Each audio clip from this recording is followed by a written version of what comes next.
ايه ده؟ يا نهارك اسود ونيل، ايه اللي جابك هنا في سرير ابني؟ انا ايه اللي جابني هنا؟ انا فين؟ سرير ابنك؟ ايوه ابني. تستعبطي ولا بتستهبلي ولا ايه؟ استعجلتي ليه؟ كان فاضل يومين وهيكتب عليكي. ايه يا فجرة ده؟ ايه اللي عملتيه ده؟ ما ترد عليا.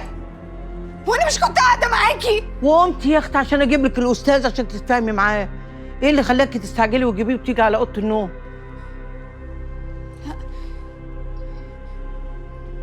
انت اللي عملتي كده صح؟ انت اللي وضبتي كل ده؟ شربتيني ايه؟ شربتيني ايه؟ هكون شربتك ايه؟ اسمعي يا بنت، بلاش اللقم ده معايا، فاهماني ولا لا؟ انا هفضحك في الشارع كله. الناس اللي فاكرينك حاجه وبتاعت ربنا. انا هقول لهم انك كذابه. انا هقول لهم انك واطيه زي ابنك. تخرسي تخرسي، فحسك عينك تجيبي سيرتي وسيره ابنك.